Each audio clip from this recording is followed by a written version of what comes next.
প্রতি বছর ঘুরে ঘুরে জুলাই আসবে, 5ই আগস্ট বৈষম্য বিরোধী ন্যায় দাবি নিয়ে যখন বাংলাদেশের মেধাবী উদীয়মান ছেলেগুলো রাস্তায় নেমেছিল, তাদের একটা আশা আকাঙ্ক্ষা নিয়ে যখন রাস্তায় এসেছিল, বৈষম্য দূর হবে, অন্যায় দূরীভূত হবে, ন্যায় প্রতিষ্ঠিত হবে। আমরা তখন কি দেখলাম? পাখির মতো এই বাংলাদেশের যারা নাকি দায়িত্ব পালন করেছিল প্রশাসন এবং যারা দেশ পরিচালনা করেছিল, তাদের নির্দেশে আমাদের বাংলাদেশের মানুষগুলোকে, আমাদের উদীয়মান ভবিষ্যৎ প্রজন্ম সন্তানগুলোকে, আমাদের হাফেজ আলেম ছেলেদেরকে, বিভিন্ন পর্যায়ের ছোট বাচ্চাদেরকেও তারা এই নির্মম হত্যাযজ্ঞ থেকে তারা কিন্তু ফেরে নাই। তারা কিন্তু পশুর চেয়েও হিংস্র আমাদের বাংলাদেশের মানুষের সাথে ব্যবহার করেছে। আমরা দেখেছি সেই জুলাই গণ অভ্যুত্থানে আমাদের চোখের সামনে এই রাজপথে আশরাফুল মাখলুকাত মানুষগুলো, তাদের মাথার মগজগুলো রাস্তার ভিতরে পড়ে থাকতে আমরা দেখেছি।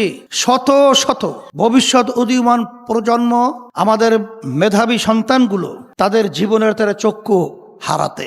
কিন্তু বারবার জুলাই আসবে, বারবার সেই কথা আমরা স্মরণ করব। কিন্তু আমি বাংলাদেশের সর্বশ্রেণীর মানুষদেরকে আমি বলবো যে আমাদের 71-এ স্বাধীনতার জন্য এদেশের মানুষ জীবন দিয়েছিল, রক্ত দিয়েছিল, মা সন্তানকে হারিয়েছিল, স্ত্রী বিধবা হয়েছিল, আরো অনেক কিছু আমরা দেখেছি।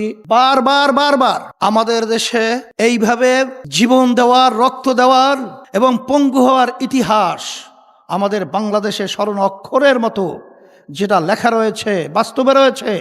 কিন্তু আমরা যে লক্ষ্য উদ্দেশ্য নিয়ে বারবার রাস্তায় আসি, এই দেশটাকে একটা সোনার দেশ তৈরি করার জন্যে, আমরা বারবার যে রাস্তায় আসি বৈষম্য দূর হওয়ার জন্যে, আমরা বারবার যে রাস্তায় জীবন বিলিয়ে বারবার রাজপথে আসি, কেন?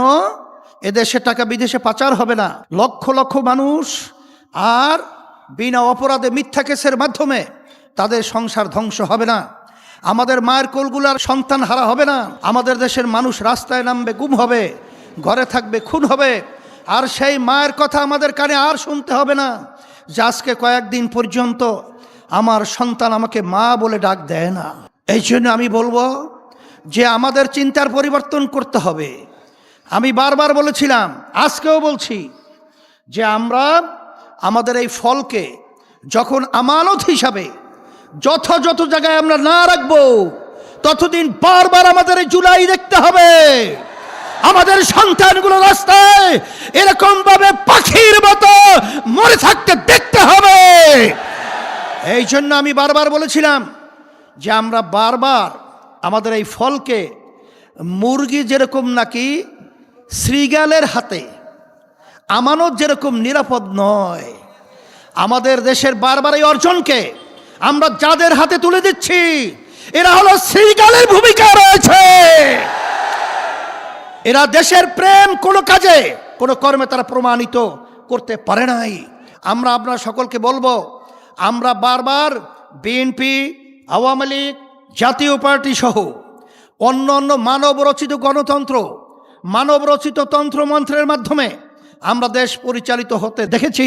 এই নীতি আদর্শের মাধ্যমে নতুনভাবে আমাদের দেশ সুন্দর হবে, এটা আশা করা সম্পূর্ণ একটা, আমি বলবো, বোকার স্বর্গে বাস করার মতোই। এই জন্য আমাদের দেশে 92% আমাদের মুসলমান বসবাস করে। আজকে ইসলাম শব্দের অর্থ শান্তি। আমাদেরকে বিজাতিরা ইসলাম বিদ্বেষী চক্র বারবার এই ইসলামকে বিতর্কিত করার জন্যে, আমাদেরকে ভয় দেখাবার জন্যে, এই সুন্দর নীতি আদর্শকে বিতর্ক করার জন্যে বারবার আমাদের দেশের ভিতরে বিভিন্ন পরিকল্পনা নিয়ে কাজ করা হচ্ছে। না, ইসলাম এমন এক নীতি আদর্শ, যেই নীতি আদর্শের মাধ্যমে একটা পিঁপড়ার পর্যন্ত তার স্বাধীনতার নিশ্চয়তার গ্যারান্টি রয়েছে। ইসলাম এমন এক নীতি আদর্শ, শরিয়া এমন এক নীতি আদর্শ, যে নীতি আদর্শের মাধ্যমে হিন্দু, বৌদ্ধ, খ্রিস্টান, অন্যান্য ধর্মাবলম্বী যারা রয়েছেন, সংখ্যালঘু আমাদের দেশের মধ্যে, তারাও তাদের জান, মাল, ইজ্জত এবং তাদের বিভিন্ন স্বাধীনতা নিয়ে দেশের ভিতরে বাস করার একটা পরিবেশ রয়েছে। এই জন্য আসেন আমরা এই 5ই আগস্ট গণ অভ্যুত্থানের পরে যে আমাদের সম্ভাবনাময় একটা পরিবেশ তৈরি হয়েছিল, এই যে সমঝোতা করেছিলাম, তার নায়ক আমরাই ছিলাম। কিন্তু দেখা যায় যে কিছু স্বার্থান্বেষী মহল, কিছু লোভীরা যখন দেখলো পরিবেশ তৈরি হয়েছে, তখন তারা ক্ষমতার লোভকে অগ্রাধিকার দিয়ে দেশকে, মানুষকে তারা পাত্তা না দিয়ে বিদেশিদের সেই আবার গোলামের জিঞ্জিরের মধ্যে আবদ্ধ হওয়ার জন্যে যখন তারা সিদ্ধান্ত গ্রহণ করেছিল, তখন ইসলামী আন্দোলন বাংলাদেশ, আমরা দেশ, ইসলাম এবং মানবতা রক্ষার জন্যে আমরা তখন এই ক্ষমতার দ্বার প্রান্ত থেকে আমরা আবার ইসলামের পক্ষে, শরিয়ার পক্ষে, মানবতার পক্ষে, দেশের পক্ষে আমরা ভিন্ন হয়ে আমরা বাক্স দিয়েছিলাম। আজকে বাংলাদেশের ভিতরে দেখেন যে আজকে বিরোধী দল রয়েছে, সরকার রয়েছে, কিন্তু আমাদের যে জীবনগুলো দিয়েছিলাম যে উদ্দেশ্যে, রক্ত দিয়েছিলাম যে উদ্দেশ্যে, চক্ষু হারিয়েছিলাম যে উদ্দেশ্যে, সব পায়ের নিচে পদদলিত হলো। এই জন্য আসেন আমি সর্বশ্রেণীর সর্বমহলের আমার সাংবাদিক বন্ধু সহ, প্রশাসন বন্ধু সহ সকলকে আমি উদাত্ত আহ্বান জানাবো, আসেন আমরা সবাই একত্রিত হয়ে আমরা দেশকে ভালোবাসি। ইমানের একটা অংশ, ব্যক্তি স্বার্থ, চুরি দুর্নীতি বাদ দেন। এই সম্পদ নিয়ে আর কি করবেন, আর কত লাগবে, আর কত দরকার? আসেন আসেন, সেই রক্তকে ভুলেন না, আজকে সেই সন্তানদের হাজুরি ভুলেন না, আজকে সেই মায়ের আর্তনাদ ভুলেন না। সেই জুলাই চেতনায় উজ্জীবিত হয়ে আমাদের দেশকে স্মরণের দেশ গড়ার আহ্বান রেখে আজকে আমরা সেই জুলাই সনদের যে ব্যাপার রয়েছে, আমি বর্তমান সরকারকে বলবো, আমাদের প্রধানমন্ত্রী তিনি বলেছিলেন অক্ষরে অক্ষরে সেটা বাস্তবায়িত হবে। কই আমরা লক্ষণ দেখছি না, বরঞ্চ আজকে বিভিন্ন ছাত্র হলে, বিভিন্ন জায়গায় যে বিশৃঙ্খলা পরিবেশ দেখেছি, এইটা কিন্তু এই জুলাইয়ের ফসল না, এটাকে আপনারা পরিবর্তন করবেন।